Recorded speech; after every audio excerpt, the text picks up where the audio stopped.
नमस्कार, मी अनुपमा खानविलकर. आपण पाहताय झी 24 तास पासवर्ड श्रीमंतीचा या विशेष कार्यक्रमामध्ये आपल्या सगळ्यांचं स्वागत. शेअर मार्केट, ट्रेडिंग, गुंतवणूक अशा विविध मुद्द्यांवर आपण या कार्यक्रमामध्ये चर्चा करत असतो आणि श्रीमंत होण्याचा पासवर्ड जाणून घेत असतो. आज आपण पासवर्ड श्रीमंतीचा या विशेष कार्यक्रमामध्ये पुन्हा एका इंटरेस्टिंग विषयावर बोलणार आहोत. विषय आहे का हे 5% लोकांकडेच उरलेल्या 95% लोकांचा पैसा. आणि या बाबतीमध्ये मार्गदर्शन करण्यासाठी आज आपल्या स्टुडिओमध्ये आलेले आहेत ट्रेडिंग आणि गुंतवणूक तज्ञ शशांक रावले. विषयाला सुरुवात करण्यापूर्वी आपण शशांक रावले यांचं स्टुडिओमध्ये स्वागत करूया. नमस्कार. आणि आता थोडक्यात ओळख करून देते. शशांक रावले SR कन्सल्टन्सीचे डायरेक्टर आहेत. शेअर ट्रेडिंग, गुंतवणूक आणि सल्लागार म्हणून कार्यरत आहेत. चला तर मग आपण लगेचच शशांक रावले यांच्याबरोबर चर्चा करूया आणि जाणून घेऊया पासवर्ड श्रीमंतीचा. खरं तर आजचा आपला विषय अत्यंत इंटरेस्टिंग आहे. तो म्हणजे जगातले 5%च लोक श्रीमंत आहेत आणि या 5% लोकांकडे उरलेल्या 95% लोकांचा पैसा आहे. तर अशी कुठली गोष्ट आहे की त्यामुळे हे लोक 5%मध्ये आहेत? सर्वात मोठी जी इम्पॉर्टंट ती लोक गोष्ट करतात ती म्हणजे ती लोक स्वतः एक इन्व्हेस्टर असतात, गुंतवणूकदार असतात. ओके, अनेक पण ते योग्यरित्या गुंतवणूक करत नाही. तर ह्याचं मेन की कारण म्हणजे ती लोक आयुष्यामध्ये जेवढे पैसे जास्तीत जास्त लोक गुंतवणुका करतात त्यामुळे ती लोक त्या 5%मध्ये येतात. जर तुम्ही योग्यरित्या चांगल्यारित्या गुंतवणूक केली, त्या पैशाला होल्ड केलं प्रॉपरली, जास्ती वर्ष ठेवलं आणि चांगल्या ठिकाणी, असं म्हटलं जातं ना, choose wisely and sit tightly, म्हणजे ते गुंतवणूक तुमच्या ते घेऊन बसा नीट आणि चांगलं गुंतवणुका शोधून काढा, तरच तुम्ही त्या 5%मध्ये जावाल. अनेकदा मी आपली मराठी माणसं पाहिलेली आहेत की ती लोक गुंतवणुका तर करतात पण त्यांना पेशन्स नसतो की जरा आपले गुंतवणुका वाढल्या की पटकन ती लोक त्यातनं पैसा काढून टाकतात. जर थोडेसे खाली आल्या तर घाबरून ती लोक काढतात, बाबा आणखी खाली नको जायला. तर एक गोष्ट लक्षात घ्या की त्या जे डेली फ्लक्च्युएशन आहे किंवा जे मार्केट उलाढाल होते त्याच्याकडे तुम्हाला बघायचं नाहीये. तर तुम्ही जेव्हा गुंतवणुका आपल्या करता त्यावेळी तुम्हाला कुठल्याही जर भले तुम्ही शेअर बाजारात गुंतवणूक करा तर कुठेही गुंतवणूक करा, तुम्ही त्या गोष्टीच्या बिझनेसमध्ये गुंतवणूक करता आणि ज्यावेळी तुम्ही बिझनेसमध्ये गुंतवणूक करता त्यावेळी तुम्हाला त्याचे इमोशन्स बघायची गरज लागत नाही. त्यामुळे गुंतवणूकदार ज्यावेळी तो चांगल्या रीतीने गुंतवणूक करतो त्यावेळी तो 5%मध्ये येतो. अगदी, म्हणजे गुंतवणूक करताना नेमकं काय केलं पाहिजे? भावनात्मक होऊन आपण कुठलाही निर्णय घेतला नाही पाहिजे, इमोशनल नाही झालं पाहिजे. मग हे जे 5% लोक असतात ते तुम्ही सांगितलं की इन्व्हेस्टर्स असतात, गुंतवणूक करतात, मात्र ते कुठल्या गोष्टींमध्ये मग गुंतवणूक करतात? ती लोक मेन तर दोन गोष्टी गुंतवणूक, ते म्हणजे आहे पहिलं तर इक्विटी म्हणजे शेअर बाजार, दुसरं आहे प्रॉपर्टी म्हणजेच मालमत्ता. या दोन गोष्टींमध्ये गुंतवणूक करतात. कारण ह्याच दोन मेन गोष्टी, this is a primary investment. यातनंच मेन पैसा बनतो. मार्केटचा जेवढा पण पैसा आहे, मग तुम्ही म्हणा ना, तुम्ही म्युच्युअल फंड बघा, इन्शुरन्स बघा, बँकिंग बघा, कुठलाही पैसा असो, हा घुमून फिरून फक्त दोनच गोष्टीमध्ये येतो, ते आहे इक्विटी आणि दुसरं आहे ते म्हणजे प्रॉपर्टी. हे बाकीच्या गुंतवणूक आहे तिचा सेकंडरी इन्व्हेस्टमेंट. हे उचलून पैसा शेवटी या गोष्टीमध्येच टाकतात. आजच्या डेटमध्ये मला असा एकही व्यक्ती भेटला नाही ज्यांनी म्हटलं असेल की बाबा मी म्युच्युअल फंड, इन्शुरन्स किंवा बँकेमध्ये मी काही लाखांमध्ये पैसे टाकलेत आणि मी करोडपती झालो, असं मला एकही व्यक्ती भेटला नाही. पण अशी माझ्याकडे अनेक उदाहरणं आहेत ज्यांनी इक्विटी आणि प्रॉपर्टीमध्ये पैसा टाकला आणि काही लाखांमध्ये पैसा टाकून ते करोडपती झाले, अशी माझ्याकडे अनेक उदाहरणं आहेत. तर ही लोक या गोष्टीमध्ये आपला मेन पैसा गुंतवतात. जास्तीत जास्त पैसा या गोष्टीमध्ये प्रॉपररित्या योग्यरित्या कॅल्क्युलेटेड रिस्क घेऊन ती लोक आपला पैसा टप्प्याटप्प्याने गुंतवत असतात, म्हणून ती लोक या 5% जातात. खरं म्हणजे इक्विटी आणि प्रॉपर्टीमध्ये गुंतवणूक करणं हे अत्यंत महत्त्वाचं आहे जर आपल्याला या 5% लोकांमध्ये जायचं असेल तर. पुढच्या प्रश्नाकडे जातं. असं म्हटलं जातं की हे जे सगळं जग आहे ते 95 म्हणजे 95:5 आणि 80:20 अशा रेशोमध्ये चालतं. तर हे म्हणजे नेमकं काय असतं? पहिलं आपण 95:5 रेशो बोलूया. असं म्हटलं जग मध्ये भारत असो नाही तर अख्खा जगभरातलं पूर्ण पॉप्युलेशन असो, हे 95:5 रेशोमध्ये चालतं. म्हणजे आजचा असा आपला टॉपिक आहे की 5% लोकांकडे एवढा पैसा जेवढा की 95% लोकांकडे नाहीये. आणि ती 95% लोक जे आपल्याला गोष्टी आवडतात त्या करतात, पण जी 5% लोक जे आहेत जे आपल्या गोष्टी आवडत नाही की त्यांचे जे म्हणा ना कम्फर्ट लेवलच्या बाहेर आहेत त्या गोष्टी ते लोक करतात आणि नवीन नवीन चॅलेंजेस स्वीकारत असतात, नवीन नवीन आयडियाज डेव्हलप करत असतात आणि अशा गोष्टी ते लोक करतात जे 95% लोक करू शकत नाही, म्हणून ती लोक त्या 5% असतात. त्याबद्दल आता आपण बोलणार आहोत ती लोक काय काय एक्झॅक्टली करतात ते. पण असं म्हटलं जातं की 5% लोकांकडे पैसा जेवढा आहे तेवढा त्या 95% लोकांकडे देखील नाहीये. हे झालं 95:5 रेशो. आणि दुसरा एक रेशो आहे तो आहे 80:20 रेशो. ओके, म्हणजे हा बिझनेसमॅनसाठी हा कामाला येतो. असं म्हटलं जातं की तुमचा जो बिझनेसचा जो क्लायंट बेस असेल, जो तुमचा जो जेवढे लोक तुम्हाला बिझनेस देतात त्यातनं जेवढी 20% लोक जेवढा तुम्हाला बिझनेस देतात तेवढी तुम्हाला 80% लोक देत नाही. समजा तुम्ही 100 क्लायंट्स असतील तर भले 80% क्लायंट्स तुमचे 80 क्लायंट्स त्यातले तुमचं भरपूर म्हणजे ना तुम्हाला भरपूर त्रास देतील, भरपूर तुम्हाला प्रश्न विचारतील, भरपूर तुमच्याकडनं म्हणा ना सर्व्हिस घ्यायचा प्रयत्न करेल, पण तुम्हाला जो बिझनेस ऍक्च्युअल देणार आहे तो आहे फक्त 20% क्राऊड. ओके, असं म्हटलं जातं. म्हणून तुम्ही जर व्यवसाय करत असाल तर तुमचा तो 20% क्राऊड तुम्हाला शोधणं फार गरजेचं आहे. आणि त्या 20% क्राऊडला तुम्हाला 20% क्लायंट बेसला तुम्हाला भरपूर चांगल्या त्या सांभाळायला पाहिजे, तरच तुमचा बिझनेस चांगला ग्रो होईल. अगदी हा रेशो लक्षात आला. मात्र आपण इतके वर्ष शेअर बाजारामध्ये आहात, आपण तज्ज्ञ आहात, स्टॉक मार्केट हा आपला व्यवसाय आहे, तर हा 90:5 आणि 80:20 हा जो रेशो आहे तो आपल्या या व्यवसायामध्ये कसा लागू पडतो? नक्कीच लागू पडतो. पहिला आपण परत 95:5च्या रेशो बद्दल बोलूया. असं म्हटलं आता आणि इट्स अ रिअल फॅक्ट की शेअर बाजार स्पेशली ट्रेडिंग करताना एक चांगलं सत्य बोलायचं म्हटलं तर फक्त 5% लोक शेअर बाजारात पैसे कमवतात, 95% लोक लॉस करतात. हे सत्य आहे, इट्स अ रिअल फॅक्ट. पण हेच अपॉर्च्युनिटी आपल्यासाठी का? कारण पहिली गोष्ट म्हणजे आपल्याला म्हणजे आपण प्रत्येक गोष्ट पॉझिटिव्हिटी बघायची असते. म्हणजे आज आम्ही जर ट्रेडिंग करतो शेअर बाजारामध्ये तर आम्ही जर पैसे कमवतो म्हणजे आम्हाला पूर्ण मार्केटमध्ये अपॉर्च्युनिटी की आम्ही त्या 95% लोकांचा पैसा खाऊ शकतो का? कारण आज जर आपण मार्केटमध्ये पैसे कमवतो, कोणतरी आहे मार्केटमध्ये ज्याचे पैसे लॉस गेले म्हणून आपल्याला पैसे येतात. कुठलीही गव्हर्नमेंट किंवा कुठलीही कंपनी म्हणून आपल्याला पैसे देत नाही. It's a win win situation. कोणाची जाणार तर कोणातरी येणार. तर मार्केटमध्ये डोनर्स असले पाहिजे, आपल्या पैसे डोनेट करतील. तर हे 95% आपल्याला लोक हे पैसे डोनेट करतात. त्यामुळे आपण पैसे मार्केटमध्ये चांगले कमवू शकतो. And we are proud to say की आम्ही आणि आमचे जेवढे पण लोक आहेत जे ट्रेडिंग करतात, आम्ही हसत आम्ही त्या 5% येतो. त्यामुळे आपल्याला काही काळजी घ्यायची गरज नाही. पण हिच अ रिअल फॅक्ट की फक्त 5% लोकच मार्केटमध्ये पैसे कमवतात. हे झालं ट्रेडिंग बद्दल. आणि बिझनेस लेवलला म्हटलं तर आमचं ब्रोकिंग इंडस्ट्री देखील आहे. तर आम्ही असं ऑब्झर्व केलंय की समजा आमचे 100 क्लायंट्स असतील तर त्यातनं 20% क्लायंट्सच मोठा बिझनेस देतात आणि ते बाकी 80% क्लायंट्स एवढा मोठा बिझनेस देत नाही किंवा देतही नाही बिझनेस. तर त्याच्यावरती भरपूर जास्त फोकस करावा लागतो. हा रेशिओ प्रत्येकडे ऍप्लिकेबल होतो, इव्हन रिलेटेड टू बिझनेस. 80 आणि 20चा जो रेशिओ आहे तो. खरे मला वाटते जे प्रेक्षक आपला हा कार्यक्रम बघत असतील त्या प्रत्येकाला वाटत असेल की आपण ह्या 5%च्या कॅटेगरीमध्ये जावं आणि अशी संपत्ती आपण जमा केली पाहिजे किंवा गुंतवली पाहिजे आणि त्यामुळे आपली गुंतवणूक वाढली की संपत्ती आपोआप वाढेल. पुढच्या प्रश्नाकडे जाते. जसं की 5% वर्गामध्ये एक विशिष्ट प्रकारचे लोक येतात, तर हे नेमके लोक कोण असतात?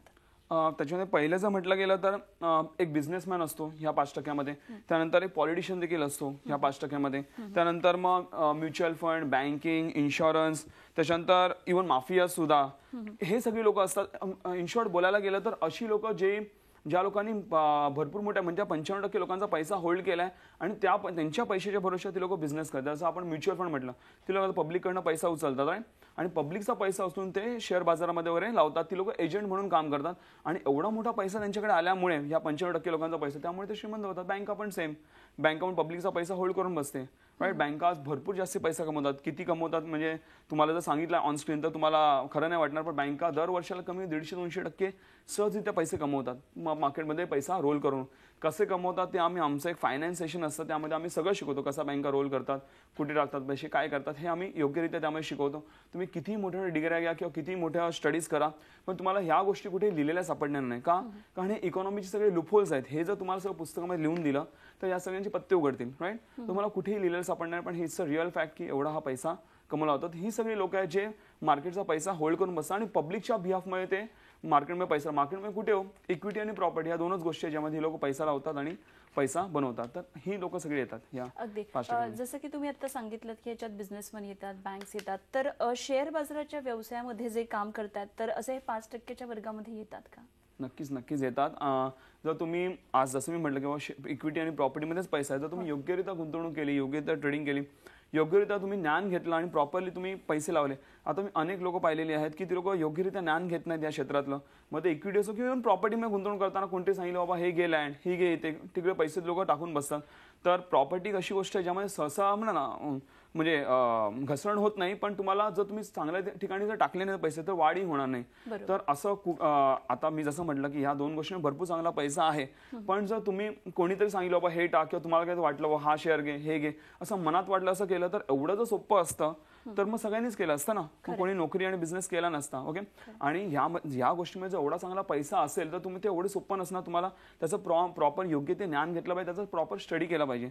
ज्यासाठी आम्ही देखील मदत करतो तुम्हाला की बाबा आता आम्ही सगळ्यात तो स्टडी ऑलरेडी केलेला आहे. तर फक्त लोकांना आम्ही ऐकतो येतं, त्याच्यावरती फक्त आम्ही जसं बोलतो ते लोकांना फॉलो करायचं आहे आणि त्या हिशोबाने ते लोक चांगले पैसे कमवू शकतात.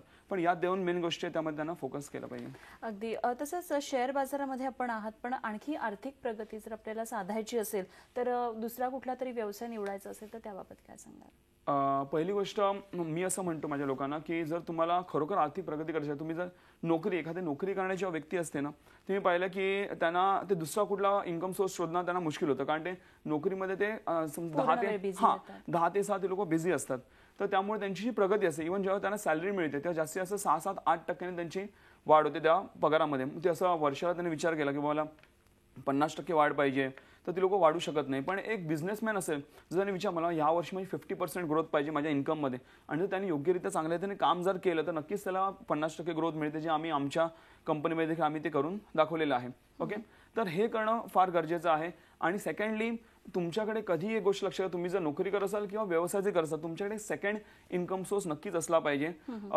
पहिली गोष्ट मी माझ्या आयुष्यात ठरवली की आता आम्ही शेअर बाजार व्यवसाय करतो, तर नवीन कुठल्या व्यवसायामध्ये उतरणं म्हटलं तर ते थोडं डिफिकल्ट देखील होतं. म्हणजे तुम्हाला त्याचं भरपूर चांगलं ज्ञान घ्यावं लागतं, भरपूर ना त्याच्यामध्ये तुम्हाला गुंतवणूक तर करावी लागतेच, पण ज्ञान असणं पण फार गरजेचं आहे. तर म्हणून मग मी विचार केला की आमच्या व्यवसायामध्येच आम्ही सेकंड इन्कम सोर्स शोधू. हे माझा पहिला विचार होता. म्हणजे ज्याने का आता आम्ही ट्रेनिंग्समध्ये पण आहोत, ब्रोकिंग इंडस्ट्रीमध्ये पण आहोत, ॲडवायझरीमध्ये पण आहोत, पर्सनल ट्रेडिंग आहे, पर्सनल पोर्टफोलिओ, प्रत्येक गोष्टी आहेत. म्हणजे एकीकडनं इन्कम कमी झाला, दुसरीकडनं इन्कम आपल्याला येत राहतो, जे की तुम्हाला देखील करायचं आहे. तुम्ही व्यवसाय किंवा इव्हन नोकरी जरी कराल, तुमच्याकडे दुसरा एक इन्कम सोर्स हा असला पाहिजे.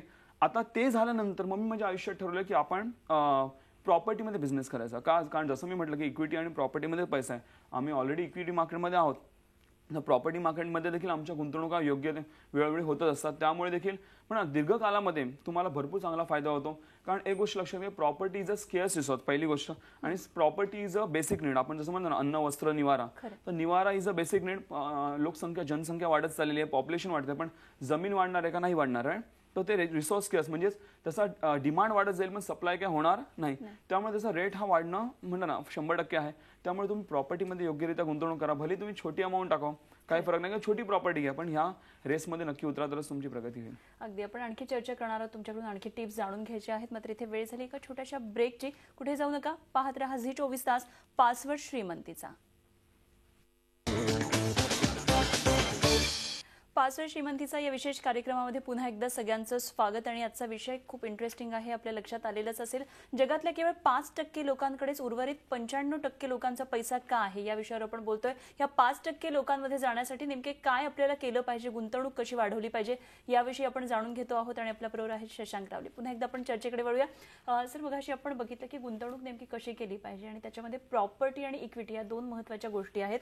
मात्र मला पुढे जाऊन असं विचारायचं आहे की बरेच वेळा सामान्य माणूस बचत खात्यामध्ये सेव्हिंग करत असतो, तर हे 5% जे लोक असतात ते सुद्धा बचत खात्यात सेव्हिंग करतात का, किंवा नेमकं काय करायचं, हे कितपत गरजेचं आहे, कितपत आवश्यक आहे? अनेकांना वाटतं मी बचत केली पैशामध्ये म्हणजे मी पैसे वाचवले, ह्याचा अर्थ मी माझे पैसे वाढतात. तर असं नसतं. तुम्ही जर सेव्हिंग अकाउंट, बचत खात्यामध्ये तुम्ही नुसते पैसे ठेवून दिले, तुमचे पैसे कधीच वाढणार नाही.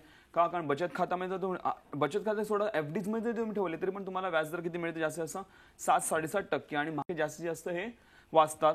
आणि महागाई जी चालली ती 14-15% वाढत चालली. म्हणजे स्पेशली आपण फूड इन्फ्लेशन म्हणजे खाण्यापिण्याच्या वस्तूंचे भाव बघितले, कमीत कमी दरवर्षाला 14 ते 15% वाढतात, जी आपली बेसिक नीड आहे. तर जवळपास 10%चा गॅप हा राहतो. दरवर्षी तुमचे 10% पैसे हे कमी होत जातात. तर नुसतं बचत करून फायदा नाही, तुमचा पैसा योग्यरित्या गुंतवला गेला पाहिजे. बचत खात्यामध्ये श्रीमंत माणसं थोडाफार पैसा ठेवतात, म्हणजे त्यांना रोलिंगला जो पैसा लागतो, म्हणजे त्यांचा मे बी करंट अकाउंट वगैरे काही असेल तर रोलिंगला जो पैसा लागतो त्यासाठी ते लोक थोडासा पैसा ठेवतात. पण ते लोक सेव्हिंग अकाउंटमध्ये मोठा पैसा ठेवणार, म्हणजे तो त्यांचा पैसा लिटरली तो म्हणा वेस्ट गेला का, जर ती लोक फक्त तिकडे तो पैसा पड ठेवत असेल. एक गोष्ट लक्षात घ्या, तुम्ही जर पैशाला तुम्ही म्हणता ना स्टॅग्नंट ठेवणार, तुम्ही तुमच्या पैशाला चालायला शिकवा. तुमच्या पैशाला फक्त चालायला शिकवा, तो स्वतःच पडायला लागेल. त्याला बँकेमध्ये, इन्शुरन्समध्ये, म्युच्युअल फंड इकडे ठेवून त्याला स्टॅग्नंट ठेवू नका, तो कधीही वाढणार नाही. तर म्हणून त्याला चालायला शिकवलं पाहिजे. अगदी. आणि ह्याच्यावरून मला एक म्हणही आठवली, असं म्हणतात की पैसा पैशाला खेचतो, उदा ते हेच कारण असावं. अगदी. थोडंसं आणखी पुढे आपण जाऊया. आणि मला हे विचारायचं की गुंतवणुकीसाठी बरेच वेळा असं वाटतं की आपल्याकडे खूप मोठा पैसा असला पाहिजे, जास्त पैसे असले पाहिजेत तर मी गुंतवणूक करू शकते. तर कसं काय असतं, ह्याच्या काही पायऱ्या आहेत का, म्हणजे किती पैसा पाहिजे? अनेकदा मला लोक येऊन विचारतात की सर मला किती गुंतवणूक करायला लागेल, मोठी गुंतवणूक करावी लागेल का, किंवा इव्हन जेव्हा व्यवसाय मी लोकांना विचारतो किंवा व्यवसाय करण्यासाठी किती लोकांना वाटतं पैशाची गरज आहे का, तर अनेक लोकांना वाटतं व्यवसाय करायचा म्हणजे मोठा पैसा पाहिजे, किंवा जर गुंतवणूक करायची किंवा जर श्रीमंत व्हायचं तर मोठा पैसा पाहिजे. एक गोष्ट ही चुकीची समजूत आहे.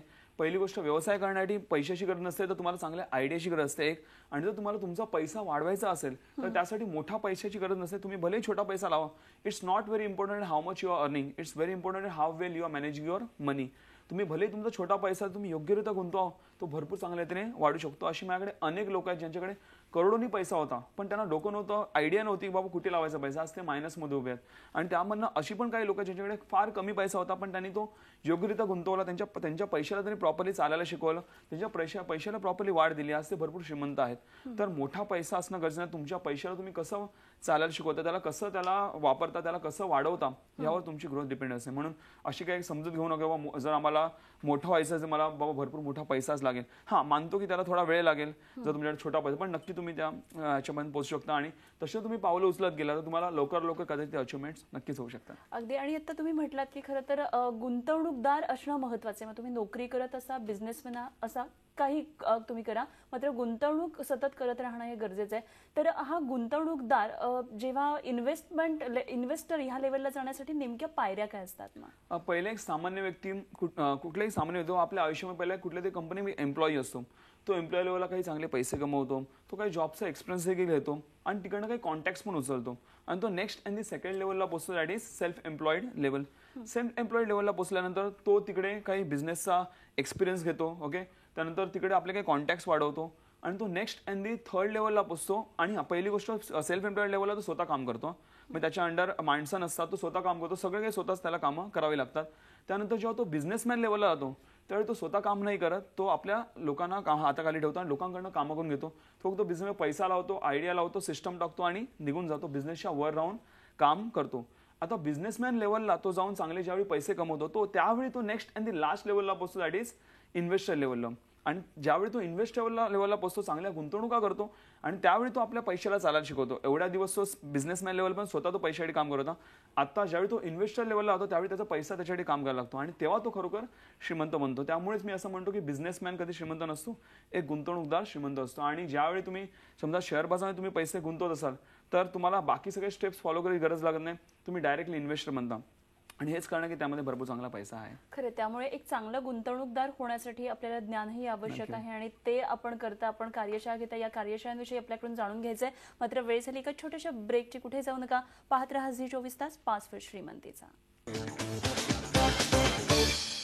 पासवर्ड श्रीमंतीचा या विशेष कार्यक्रमामध्ये पुन्हा एकदा सगळ्यांचं स्वागत. आणि आज आपण बोलतोय की 5% लोक जगातले श्रीमंत का आहेत आणि याविषयी आपल्याला मार्गदर्शन करताय शशांक रावले. पुन्हा एकदा आपण चर्चेकडे वळूया.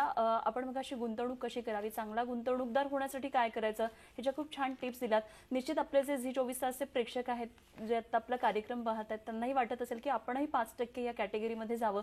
त्यांना तुम्ही कशी मदत कराल?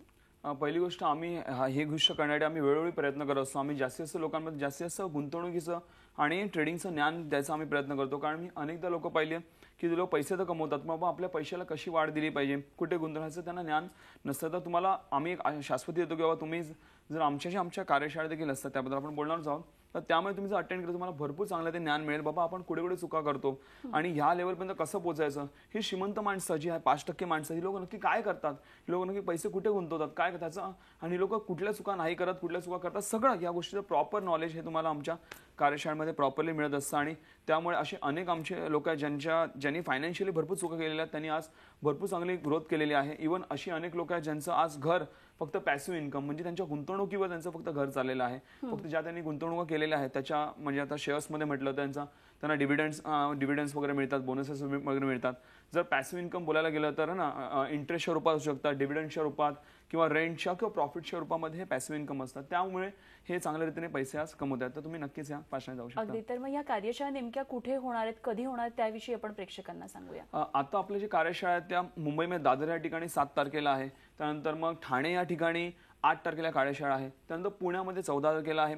त्यानंतर कोल्हापुरात 16 तारखेला कार्यशाळा आहे या महिन्यामध्ये. आणि त्यानंतर शेवटी नाशिकमध्ये 23 तारखेला आपल्या कार्यशाळेत. त्याचे डिटेल्स तुम्हाला स्क्रीन्सवरती येत असतील. तुम्हाला कुठलेही डिटेल्स पाहिजे तर फक्त आमच्या नंबर्सवरती फक्त एक छोटासा मिस कॉल मारून सोडा. ओके, तुम्हाला पूर्ण डिटेल्स आमच्या SMS थ्रू तुम्हाला येऊन जातील सगळ्या कार्यशाळांचे. मग त्यातनं कुठली अटेंड करा तुम्ही तुमच्यावर डिपेंड आहे. पूर्ण तुम्हाला सगळ्या कार्यशाळा डिटेल्स येत जातील. फक्त छोटा एक मिस कॉल मारा. आणि यासाठी कुठलीही रजिस्ट्रेशनची गरज नाही, तुम्ही डायरेक्टली त्या कार्यशाळेमध्ये येऊ शकता. तुम्हाला नोंदणी वगैरे करायची गरज नाही, टोटली फ्री कार्यशाळा आहेत. खरं आणि मला वाटतं महाराष्ट्रात 5 ठिकाणी या कार्यशाळा होतात, जसं की उत्तर महाराष्ट्रातले लोक नाशिकमध्ये येऊ शकतात, तसंच मुंबई आणि ठाण्यामध्ये सुद्धा मुंबई आणि कोकणातले लोक येऊ शकतात. पश्चिम महाराष्ट्रासाठी आपण कोल्हापूर आणि पुण्यामध्ये कार्यशाळा घेतोय, त्याच्यामुळे संपूर्ण महाराष्ट्रातून लोक या कार्यशाळेचा अगदी येऊ शकतील आणि अटेंड करू शकतील. तसंच सगळ्यांनी आता एक जी महत्त्वाची माहिती दिली ती म्हणजे कार्यशाळा पूर्णपणे मोफत आहेत. आपण रजिस्ट्रेशनची कुठलीही गरज नाहीये, केवळ एक SMS करायचा आहे किंवा दिलेल्या नंबरवर मिस कॉल करायचा आहे आणि आपण ही कार्यशाळा अगदी फ्री अटेंड करू शकतो. सर, या कार्यशाळेमध्ये येण्यासाठी कुठली अर्हता आहे का, काही एलिजिबिलिटी आहे का, कोण नेमकं अटेंड करू शकतो? असं अशी काही एलिजिबिलिटी नाही, कोणी येऊ शकतं. एक वयोवृद्ध व्यक्तीपासून एक लहान म्हणजे कॉलेज स्टुडंट्स किंवा इव्हन शाळेपासून कोणी येऊ शकतं. जेवढं जास्तीत जास्त तुम्ही म्हणा ना लवकर वयामध्ये तुम्ही शिकाल या गोष्टी तेवढं भरपूर चांगलं आहे. आता इव्हन आम्ही अनेक कॉलेजेसमध्ये वगैरे देखील अवेअरनेस प्रोग्राम करत असतो. आज जेव्हा एक व्यक्ती जेव्हा कुठे म्हणजे हे करते एज्युकेशन घेते आणि त्यानंतर जेव्हा नोकरी किंवा बिझनेस करायला जाते तेव्हा त्यांना ह्या गोष्टींचं ज्ञान असणं फार गरजेचं आहे. कारण मी पाहिलेलं अनेक लोक म्हणजे त्यांना ह्या गोष्टी नॉलेज नसतं, ती लोक आलेला पैसा फटाफट उडत जातात. तुम्हाला लवकर योग्य वयामध्ये तुम्हाला हे सगळं करणं गरजेचं आहे, जे आम्ही तुमच्याकडे कोणी येऊ शकतं त्यामध्ये. अगदी अगदी. आज आपण 5% लोक श्रीमंत का असतात ह्याचं जे सगळं गुपित प्रेक्षकांना सांगितलं आणि खूप छान इन्व्हेस्टमेंटच्या टिप्स दिल्यात, त्याबद्दल खूप खूप धन्यवाद. आणि यानंतर 5वे श्रीमंतीचा या विशेष कार्यक्रमामध्ये आपण इथेच थांबतोय. पाहत रहा झी 24 तास आणि रहा एक पाऊल पुढे. झी 24 तास रहा एक पाऊल पुढे.